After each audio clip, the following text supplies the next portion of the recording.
Flame Over is a game made by Laughing Jackal, a company that I've really never heard of before, and when it came out on the PS Store, it was actually kind of surprising how good the game really is.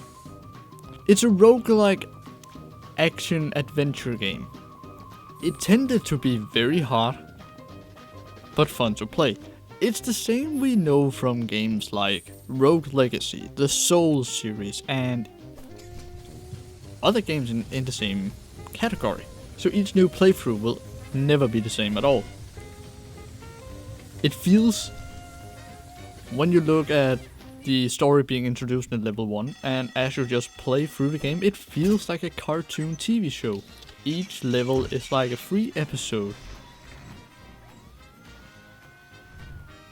that you would normally sit and watch. It's on the PS4, the PS Vita, and PC. The game itself, when playing it, has a big variety to it, and it's kind of surprising actually how good and just this feeling of just one more time I'll get a better high score than last time. I can beat this guy, and I can see it on the leaderboard. Or I can get the currency, the coins, to buy the certain upgrade that I need so I can do better next time. So it's a very good thing that it has going for itself. The controls are great. The twin sticks controls for the character are, well, it's nothing really to brag about, but they are solid enough that you do not fight against the controls. I can actually just sit down and enjoy the game instead. It makes it like a ballet for your character when fighting against the fire.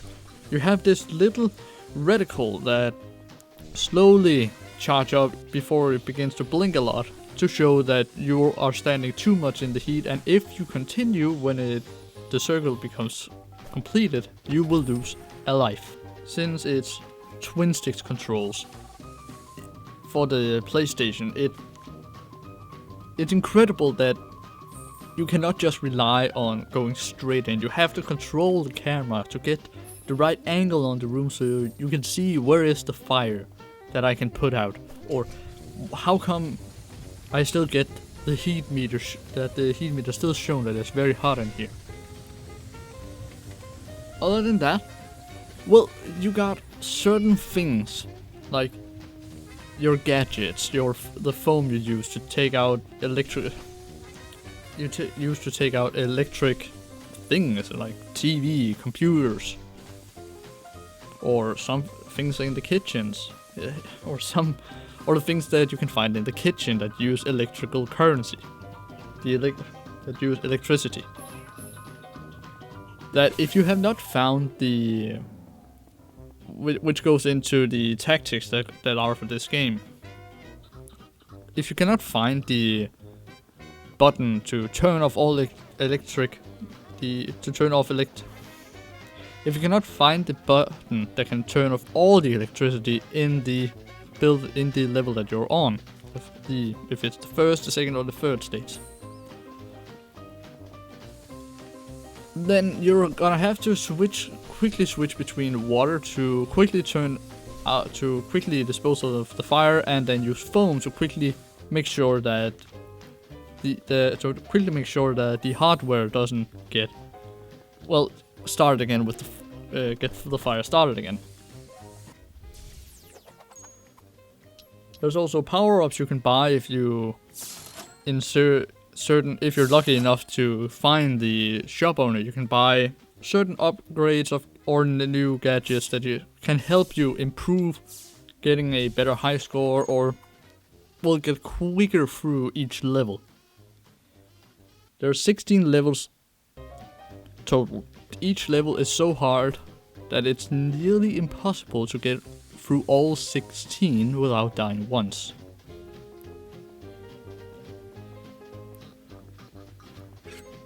The visuals are decent. As I said, it both feels but it also looks like a cartoon TV show that you can both with a partner sit and watch as you play it, or as you experience it yourself.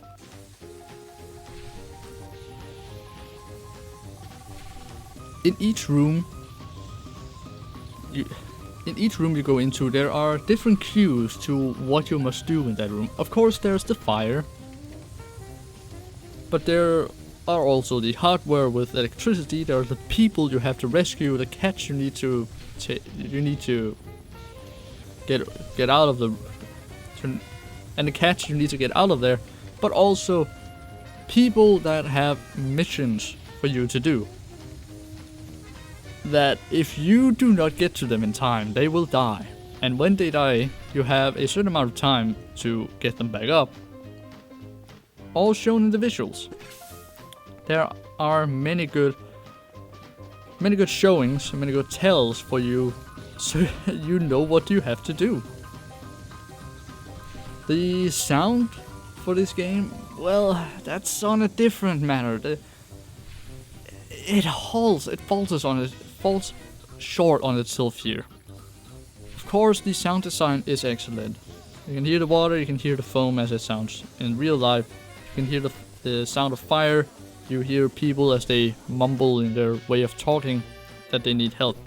All very excellent and shows you what you must do and what the situation is. That's great.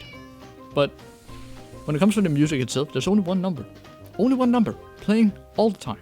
And it's queued to your timer as well. So when it gets down to only 1 minute, the music speeds up.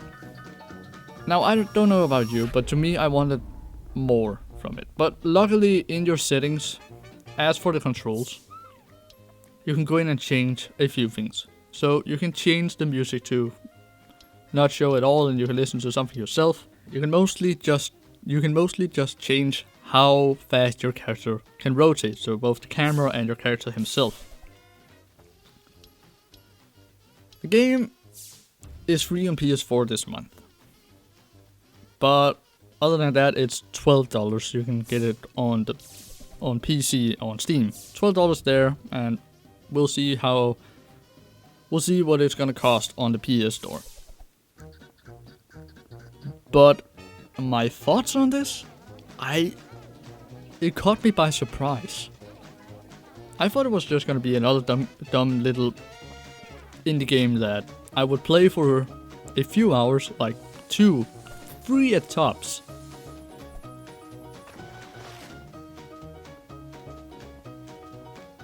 And then just put it on the shelf, never touch it again. But I keep wanting to go back to it. It's the same feeling I get from the Soul series and Rogue Legacy.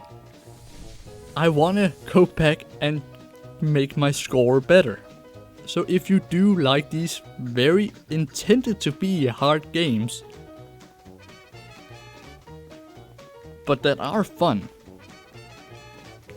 that keeps you on your toes and at the edge of your seat, keeps a firm grasp on your emotions, because this game is brutal. It is very brutal. You're gonna love this game.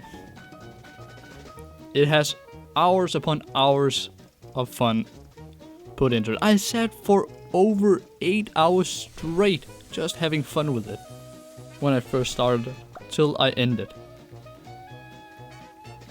And I look forward to go back and play some more. The one thing I really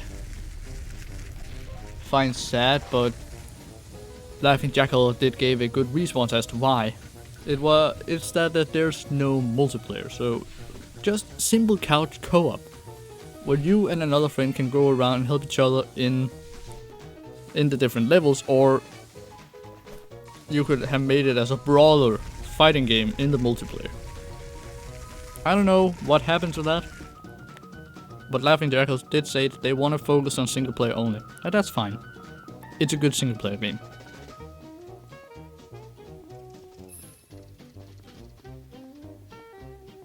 But yeah, I do recommend it to you, if you like these types of games.